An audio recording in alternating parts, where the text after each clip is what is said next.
प्यारे विद्यार्थियों, अध्याय 5 के भाग 4 के अंतर्गत हम आज उदाहरण संख्या 8 और 9 पर चर्चा करने वाले हैं। तो शुरुआत करते हैं उदाहरण संख्या 8। अंजू, मंजू और संजू लाभ हानि विभाजन जो है 3:1 अनुपात में करते हैं। फर्म को विघटित करने का, डिसॉल्यूशन करने का निर्णय लेते हैं। 31 मार्च 2020 को उनकी स्थिति जो है वो इस प्रकार है। रोकड़ शेष, बैंक शेष, स्टॉक, फर्नीचर, देनदार, आयोजन और बिल्डिंग दिया गया है 2 लाख। इसी प्रकार क्रेडिटर्स, लोन, कैपिटल और मंजू का ऋण दिया गया है 20,000 रुपए। तो जितनी भी संपत्तियां हैं, स्टॉक, फर्नीचर, डेटर्स, बिल्डिंग, इनको हम क्या करेंगे, रियलाइजेशन अकाउंट के डेबिट पक्ष में इनके पुस्तक मूल्य पर हस्तांतरण। इसी प्रकार क्रेडिटर्स, लोन और ये जो प्रोविजन का अमाउंट है 12,000, इसे हम क्या करेंगे, रियलाइजेशन के क्रेडिट पक्ष में जो भी इनका पुस्तक मूल्य है 60,000, 15,000 और 12,000 पर जो है वो दर्ज किया जाएगा। और जो रोकड़ का शेष, बैंक का शेष है, कैपिटल है और साझेदार का ऋण है, इन सब को कहाँ हस्तांतरण करना है, वसूली खाते में नहीं, रोकड़ में जाएगा। पूंजी का शेष पूंजी खातों में हस्तांतरण होगा और मंजू का ऋण खाता मंजू के ऋण खाते के माध्यम से सीधा भुगतान करेंगे, यानी कि बैंक खाते में बाई मंजू लोन दर्ज करेंगे। अंजू ने फर्नीचर को 10,000 रुपए में और 2 लाख रुपए के देनदार 1,85,000 में लिए। अंजू लेनदारों को भुगतान करने के लिए सहमत। देखिए, साझेदार द्वारा यदि संपत्तियां ली जाती है तो वसूली खाते में बाई पार्टनर, दायित्व लिया जाए तो 2 पार्टनर्स कैपिटल। मंजू ने स्टॉक को पुस्तक मूल्य पर और भवन पुस्तक मूल्य से 10% कम पर लिया। साझेदार द्वारा संपत्ति लेने पर वसूली खाते में बाई मंजू और मंजू के पूंजी खाते में 2 रियलाइजेशन अकाउंट आएगा। संजू ने शेष देनदारों को पुस्तक मूल्य के 80% पर लिया और ऋण का भुगतान करने का उत्तरदायित्व लिया। संजू द्वारा संपत्ति ली गई है तो वसूली खाते में बाई संजू कैपिटल, दायित्व लेने पर 2 संजू कैपिटल। फर्म के विघटन की व्यय राशि 2200 रुपए है। वसूली खाता, बैंक खाता और साझेदारों के पूंजी खाते कैपिटल अकाउंट तैयार कीजिए। सबसे पहले रियलाइजेशन अकाउंट जो वसूली खाता तैयार किया जाता है वो आपका इस प्रकार से तैयार किया जाएगा। कौन कौन सी मदें आएगी इसके अंतर्गत, तो देखिए, सबसे पहला काम स्टॉक, फर्नीचर, डेटर्स और बिल्डिंग का शेष लिखेंगे। स्टॉक 83,000 ये लिख दिया। स्टॉक के पश्चात क्या दिया गया है अपने को, फर्नीचर 12,000, ये फर्नीचर 12,000। और उसके पश्चात में देनदार, देखिए सकल राशि लिखना है 2,42,000, 230 नहीं लिखना है। कितना आएगा, 240, 2,42,000 जो है यहां पर दर्ज करना है। और जो इन पर आयोजन है वो घटा करके नहीं, विपरीत पक्ष में यानी क्रेडिट पक्ष में जो है 12,000 की राशि by provision for bad debts यहां पर दर्ज की जाएगी। यहां 230 नहीं लिखना है, गड़बड़ नहीं करनी है। अब देखिए आगे क्या दिया गया है अपने को, बिल्डिंग 2 लाख का, ये बिल्डिंग लिख देते हैं ₹2 लाख। तत्पश्चात क्या दिया गया है अपने को, क्रेडिटर्स और लोन 60,000 और 15,000 का यहां हस्तांतरण कर देंगे। इस प्रकार से जो है ट्रांसफर या हस्तांतरण, इधर संपत्ति आ गई और इधर जो है दायित्व और प्रोविजन को लिख देंगे। अब देखिए किस साझेदार द्वारा कौन सी संपत्ति ली गई है। अंजू ने फर्नीचर 10,000 रुपए में लिया तो भाई अंजू फर्नीचर 10,000 रुपए। अब वसूली मूल्य आएगा, यहां तक जो लिया गया था वो पुस्तक मूल्य पर हस्तांतरण था। अब विपरीत पक्ष में अगर साझेदार लेता है तो साझेदार के नाम से, नगद है तो बाई बैंक, लेकिन कौन सी राशि, वसूली मूल्य। इसी प्रकार दायित्व का नगद भुगतान है तो 2 बैंक साझेदार भुगतान करता है तो 2 पार्टनर्स कैपिटल, कौन सी राशि, जितना भुगतान किया जाता है। नेक्स्ट, 2 लाख रुपए के देनदार 1,85,000 रुपए में लेना स्वीकार किया तो 185 में लिया है तो 185 ही लिखा जाएगा। ये आ जाएगा 1,95,000 रुपये। तत्पश्चात क्या दिया गया है अपने को, अंजू लेनदारों को भुगतान करने के लिए सहमत हुई। लेनदार कितने भुगतान, कुछ भी नहीं कहा है, यानी पूर्ण भुगतान करेंगे। कितना है लेनदार, लेनदार दिया गया है 60,000, पूर्ण भुगतान जो है लेनदारों को किया जाएगा। टू अंजू, ये लेनदारों को भुगतान 60,000 रुपये। तत्पश्चात दिया गया है मंजू ने स्टॉक को पुस्तक मूल्य पर, कितना है स्टॉक, 83,000, इसी मूल्य पर जो है लिया गया है। ये लिख दिया स्टॉक 83,000।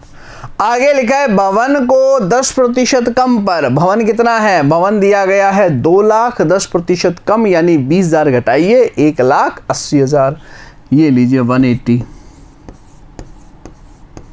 ये आ जाएगा 263, 2,63,000 रुपए जो है यहां पर दर्ज किए जाएंगे।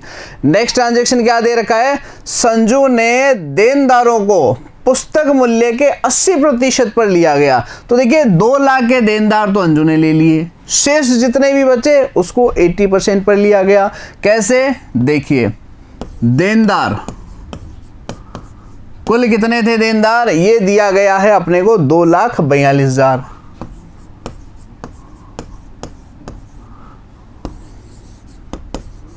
और अंजू द्वारा ये लिए गए हैं 2 लाख के, तो शेष कितना बचा 42,000।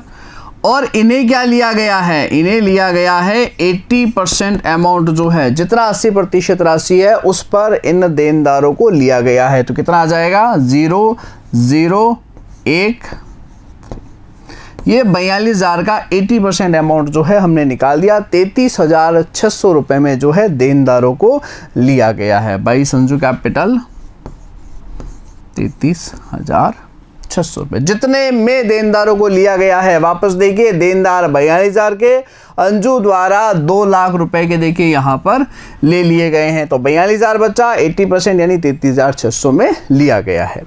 आगे लिखा है ऋण का भुगतान करने का उत्तरदायित्व लिया। ऋण कितना दे रखा है, 15,000 रुपए जो है वो संजू द्वारा भुगतान का कहा गया। तो संजू 15,000, 15,000 रुपए इस प्रकार दर्ज कर देंगे। नेक्स्ट लिखा है फर्म के विघटन की व्यय राशि 2,200 रुपए है, साझेदार द्वारा चुकाई जाती तो टू पार्टनर्स कैपिटल आता, कुछ भी नहीं कहा है, यानी नगद भुगतान टू बैंक आ जाएगा 2,200 रुपए। अब क्या करेंगे, वसूली खाते का शेष निकाल लेंगे, वही आपका वसूली पर लाभ या हानि होगा। यहां की टोटल करेंगे, यह आ जाएगा 6,14,200, और यही अमाउंट जो है यहां पर दर्ज करना है। और जितना भी अंतर आएगा 6,14,200 में से यह सारी राशियां घटा देंगे, यह आ जाएगा आपका 35,600 रुपए वसूली पर लाभ। कौन से अनुपात में, साझेदारों के लाभ हानि विभाजन अनुपात में। ये लीजिए 35,600।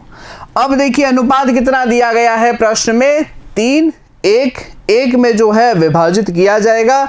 ये आ जाएगा आपका 21,360। तो अंजू के हिस्से में जितनी हानि जानी है वह राशि आ जाएगी।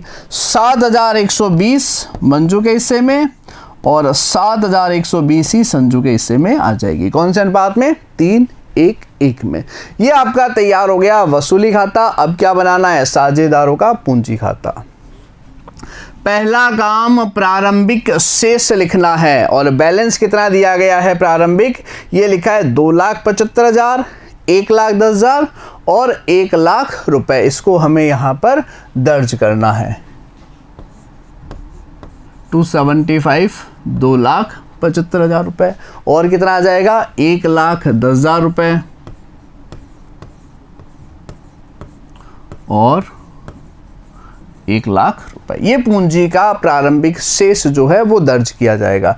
तत्पश्चात हम देखेंगे कि बैलेंस शीट में कहीं पर भी रिजर्व या पीएनएल दिया गया है तो उसका हस्तांतरण करेंगे। दायित्व में रिजर्व है तो बाई रिजर्व पुराने अनुपात में, संपत्ति पक्ष में पीएनएल है तो टू पीएनएल अकाउंट पुराने अनुपात में।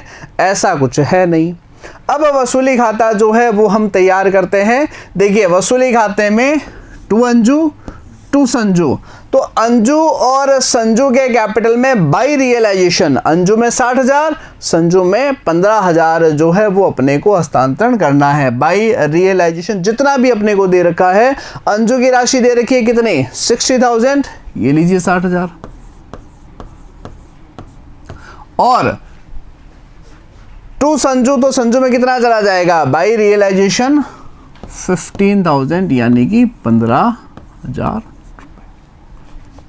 नेक्स्ट देखिए बाई अंजू 195, तो अंजू में क्या आ जाएगा 2 रियलाइजेशन 195 जो है यहां पर दर्ज कर देंगे। क्लियर है 195। अब देखिए और क्या दिया गया है अपने को बाई मंजू 263, तो मंजू में क्या आ जाएगा 2 रियलाइजेशन 263,000। चाहे तो 2 बार लिख दें, नहीं तो एक ही बार अमाउंट का कॉलम इसीलिए बनाया है, आगे हम यह राशि दर्ज कर देंगे। और बाई संजू, तो संजू में कितना आ जाएगा 33,600 यहां पर दर्ज कर देंगे। तत्पश्चात वसूली पर जितनी भी हानि है 21,360, 7,120 और 7,120 यह राशि हस्तांतरण की जाएगी। 21,360, 7,120 और 7,120 जो है यहाँ पर हस्तांतरण कर देंगे। अब क्या करना है, शेष निकालना है। अगर मान लीजिए क्रेडिट शेष है तो राशि निकाल ली जाएगी, डेबिट शेष है तो अतिरिक्त राशि लाई जाएगी। तो 275 और 60 टोटल कितनी आ जाएगी 3,35,000 रुपए। तो क्रेडिट पक्ष का योग ज्यादा है, यही योग हम यहां पर लिख देंगे 3,35,000, और इसमें से जो है 1,95,000 और 21,360 जो है वो घटा देंगे, ये आ जाएगा 1,18,640 रुपए, यह अंतिम भुगतान कर दिया जाएगा। इसी प्रकार यहाँ का टोटल 2,63 और 7 यानी 2,70,120, जबकि यहाँ की 1,10,000 ही है। तो जो टोटल ज्यादा है वो हम यहां पर लिख देंगे 2,70,120, ये लीजिए 2,70,120। अब इसमें से क्या करना है 1,10,000 की राशि जो है वो घटा देंगे। कितना आ जाएगा अपना 1,10,000 घटाओगे तो आ जाएगा 1,60,120, ये बाई बैंक आपका अंतिम भुगतान। अब यहाँ की टोटल 33,600 और 7,120 ये टोटल करेंगे, और इधर की टोटल 1,15 है तो ज़्यादा कौन सी है 1,15, ये टोटल लगाएंगे। और 1,15,000 में से क्या करना है, यह जो राशियाँ 33 और 7 40,720 का अमाउंट जो है घटा देंगे, आ जाएगा 74,280 रुपये। यानी क्रेडिट शेष है तो साझेदारों द्वारा राशि निकाल ली जाएगी, डेबिट शेष है तो अतिरिक्त राशि लाई जाएगी।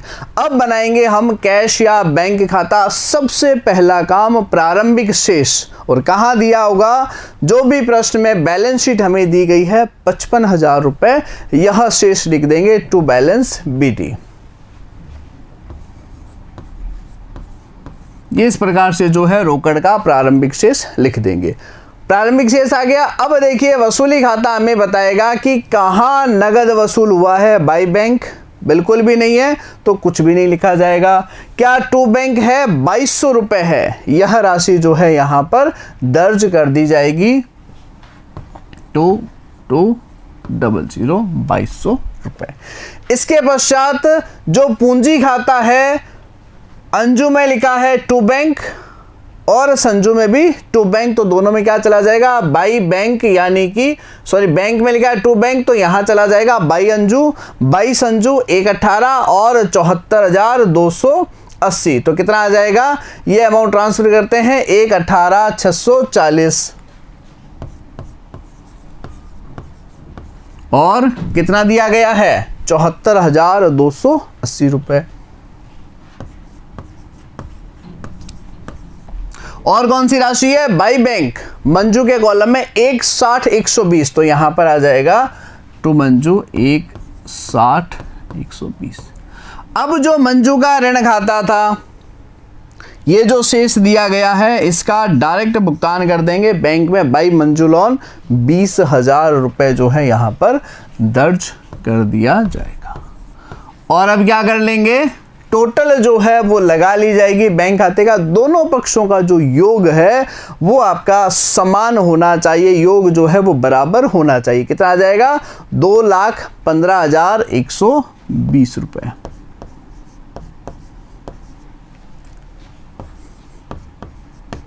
ये दोनों पक्षों का योग। चले अगले प्रश्न पर। नेक्स्ट क्वेश्चन देखिए क्या कहता है। उदाहरण संख्या 9, सुमित, अमित, विनीत साझेदार है। लाभ का विभाजन 5-3-2। आगे लिखा है 31 मार्च 2020 को तुलन पत्र बैलेंस शीट इस प्रकार है। मशीनरी, इन्वेस्टमेंट, स्टॉक, डेटर्स, ये चारों ही पुस्तक मूल्य पर वसूली खाते के डेबिट पक्ष में आ जाएगा, जबकि रोकड़ का जो शेष है, कैश या बैंक का जो शेष है वो बैंक अकाउंट में आ जाएगा टू बैलेंस बीडी 15,000। कैपिटल्स दिए गए हैं, profit and loss, Mrs Amit loan और क्रेडिटर्स बाहरी दायित्व है। दोनों ही रियलाइजेशन के क्रेडिट में चले जाएंगे, 40,000 और 90,000। इस तिथि को फर्म का विघटन हुआ। अमित अपनी पत्नी के ऋण के भुगतान के लिए सहमत हुआ तो रियलाइजेशन में चला जाएगा बाई अमित कैपिटल। एक लेनदार जिसकी राशि 2600 रुपए है, अपनी राशि का दावा नहीं किया तो शेष जितने भी लेनदार है यानी 90,000 में से जो है 2600 की घटा करके शेष को भुगतान कर देंगे। अन्य परिसंपत्तियों से वसूली, मशीनरी का विक्रय 70,000, विनियोग जिसका पुस्तक मूल्य 1 लाख रुपए है, लेनदारों के खाते के पूर्ण भुगतान के लिए दी गई। 1 लाख रुपए की इन्वेस्टमेंट जो है वो लेनदारों को भुगतान कर दिया गया है। शेष विनियोगों को विनीत ने 45,000 रुपए पर ले लिया है तो बाई विनीत 45,000। स्टॉक को 11,000 में विक्रय किया गया। देनदारों से 3,000 रुपये प्राप्त नहीं हुए यानी शेष राशि प्राप्त हो जाएगी और वसूली व्यय जो है वो 1,500 रुपये। फर्म की पुस्तकों को बंद करने के लिए बही खाते तैयार करें तो सबसे पहला काम वसूली खाता रियलाइजेशन अकाउंट ट्रांसफर करते हैं।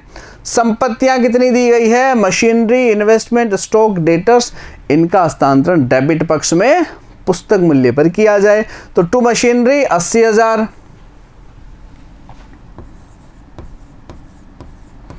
इन्वेस्टमेंट दिया गया है 1,50,000 और स्टॉक एंड डेटर्स लिखा है, स्टॉक 10,000 का, डेटर्स लिखा है 35,000 का।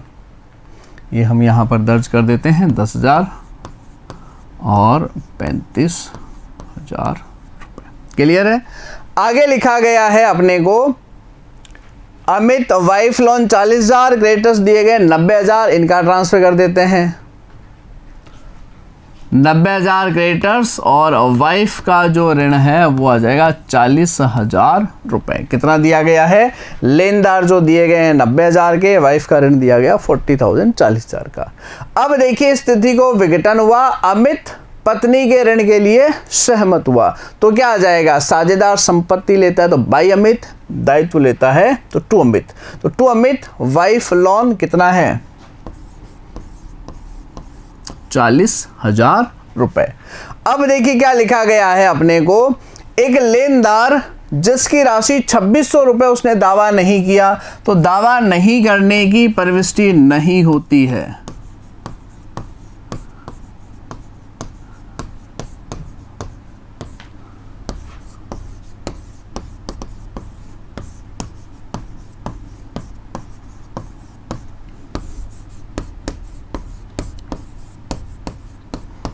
प्रविष्टि भुगतान हेतु की जाती है। पेमेंट के संदर्भ में एंट्री करेंगे, ये अपने को क्या करना है, ध्यान में रखना है। मशीनरी का विक्रय 70,000 रुपए तो ये आ जाएगा बाई बैंक मशीनरी 70,000 70,000 रुपए लिख देंगे। आगे लिखा गया है विनियोग जिसका पुस्तक मूल्य 1 लाख रुपए है, लेनदारों के पूर्ण भुगतान के लिए दिया गया, इसके संदर्भ में भी कोई प्रविष्टि जो है वो दर्ज नहीं करेंगे। किसी भी संपत्ति को लेनदारों को देने पर कोई एंट्री प्रविष्टि नहीं करते हैं। विनियोग विनित ने 45,000 रुपए में लिए, बाई विनित 45,000 जो है यहाँ पर दर्ज कर देंगे। ये लीजिए 45,000। आगे लिखा गया है स्टॉक को 11,000 में विक्रय किया गया, बाई बैंक स्टॉक 11,000। देनदारों से 3,000 रुपए प्राप्त नहीं हुए। देनदार थे कितने के, देखिए हमने यहां ट्रांसफर किए हैं 35,000 35,000, 3,000 वसूल नहीं हुए तो 32,000 जो है वो अपने को वसूल हो चुके। तो 70 और 11 81 और 32,000 ये आ जाएगा 1,13,000। ये राशियां जो है यहां पर दर्ज कर दी जाएगी। नेक्स्ट क्या लिखा है, वसूली व्यय 1500 टू बैंक, ये आ जाएगा 1500। ये आपका वसूली खाता तैयार। सबसे पहले संपत्तियों को पुस्तक मूल्य पर और दायित्वों का यहाँ हस्तांतरण। संपत्ति नगद बेची तो बाई बैंक, साझेदार लेता है तो बाई पार्टनर्स कैपिटल। दायित्व का नगद भुगतान तो टू बैंक और साझेदार करता है तो टू अमित या सोहन या मोहन, जो भी साझेदार उसका नाम आ जाएगा। अब क्या करना है, वसूली खाते का शेष निकालना है। डेबिट और क्रेडिट का जो है अंतर निकालेंगे। अंतर कितना आ जाएगा, यहाँ की टोटल कर लेंगे 3,16,500 और 3,16,500 में से क्रेडिट पक्ष की टोटल घटाएंगे, आ जाएगा 28,500 और 28,500 को कौन से अनुपात में बांटा जाएगा, लाभ हानि 5-3-2 में। तो कितना आ जाएगा, 28,500 का डिस्ट्रीब्यूशन 5,000 5-3-2 में करोगे तो आ जाएगा 14,250 तो अमित के हिस्से में, और सुमित के हिस्से में आ जाएगा 8,550 और विनित का जो हिस्सा आएगा वो आएगा 5,700। इस प्रकार से डिस्ट्रीब्यूशन करेंगे और टोटल लगा देंगे 3,16,500। अब क्या करना है, साझेदारों का पूंजी खाता, partners capital account, Amit, Sumit और विनित। सबसे पहले प्रारंभिक शेष लिखेंगे। कहाँ लिखा होता है, बैलेंस शीट में दिया गया है 40,000, 50,000 और 60,000 जो है हम यहां पर दर्ज कर देंगे।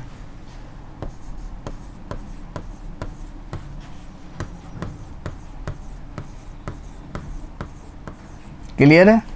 अब देखिए अपना रियलाइजेशन अकाउंट बताएगा कि साझेदार जो है कहां प्रभावित हुए हैं। टू अमित, तो अमित में चला जाएगा बाई रियलाइजेशन 40,000। इसके अलावा रियलाइजेशन में बाई विनित, तो विनित में क्या आ जाएगा, टू रियलाइजेशन 45,000।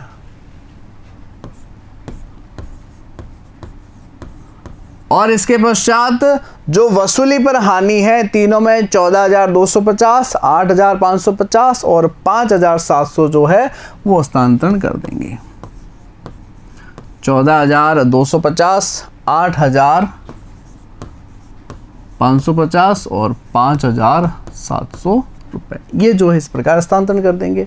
अब बैलेंस शीट में जो भी रिजर्व या P&L दिया गया है उसका हस्तांतरण, जैसा कि ये प्रॉफिट एंड लॉस दिया गया है 10,000, कौन से अनुपात में, जो भी लाभ हानि विभाजन अनुपात है 5-3-2 में जो है डिस्ट्रीब्यूट किया जाएगा। आ जाएगा 5,000, 3,000 और 2,000 रुपए।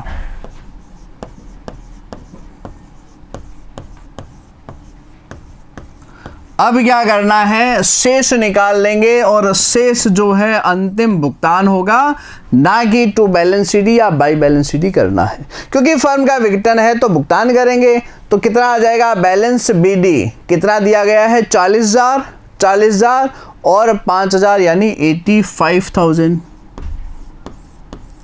अब यहाँ की टोटल जो है 14,250 ही है, यानी जो ज़्यादा है वो हम दर्ज कर देंगे। तो ये आ जाएगा 70,750 जो है अंतिम भुगतान कर देंगे।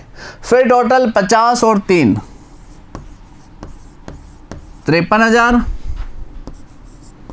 और 53,000 में से क्या करना है, 8,550 घटा देंगे, ये आ जाएगा 44,450।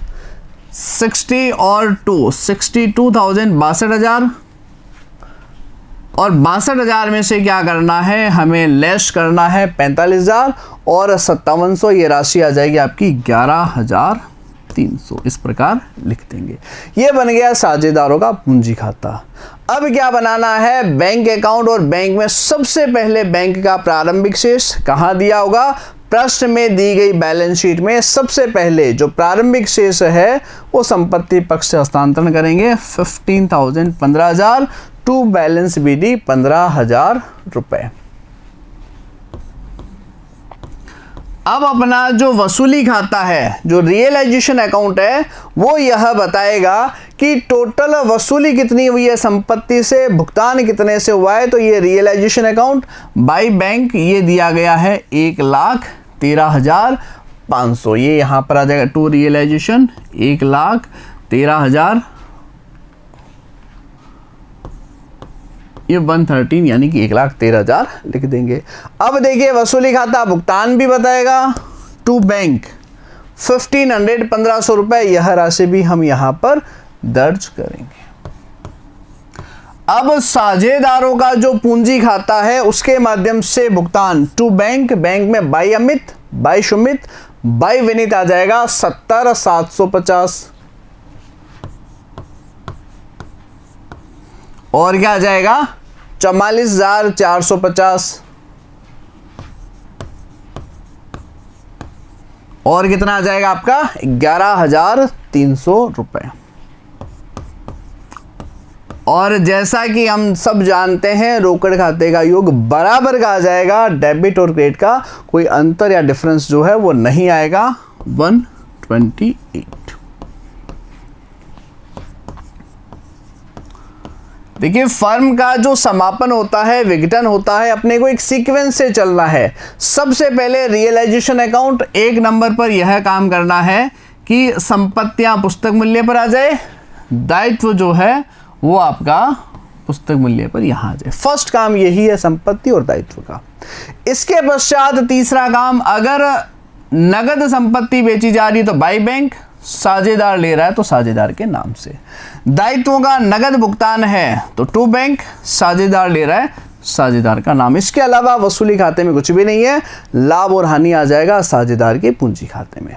फिर पूंजी खाते में पहला काम क्या करना है, प्रारंभिक शेष, और दूसरा काम क्या करना है, यहां कैपिटल आया है तो इधर आ जाएगा बाई रियलाइजेशन, और यहां लिखा है बाई कैपिटल तो यहां आ जाएगा आपका टू रियलाइजेशन।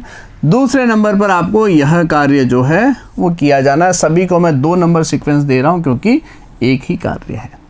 फिर रिजर्व और पीएनएल का हस्तांतरण, और तत्पश्चात क्या कर देना है, अंतिम भुगतान या तो टू बैंक या बाई बैंक। अब क्या करना है, बैंक खाते में एक काम तो करना है अपने को बैलेंस शीट से। इसके पश्चात जहां पर भी रियलाइजेशन में बैंक दिख रहा है वो बैंक में आ जाएगा टू रियलाइजेशन, जहां पर भी रियलाइजेशन में टू बैंक लिख रहा है वो बैंक में आ जाएगा बाई रियलाइजेशन। और यही कार्य कैपिटल में है टू बैंक तो कैपिटल में बैंक में क्या आ जाएगा बाई पार्टनर्स कैपिटल, और अगर बाई बैंक होता तो टू कैपिटल लिख देते, और जो शेष है वो कुछ भी नहीं आएगा। बैंक के दोनों पक्षों का योग जो है वो आपका समान रहने वाला है, बराबर रहने वाला है। तो फर्म के विघटन में फिलहाल के लिए इतना ही, जल्द मिलेंगे। Thank you very much.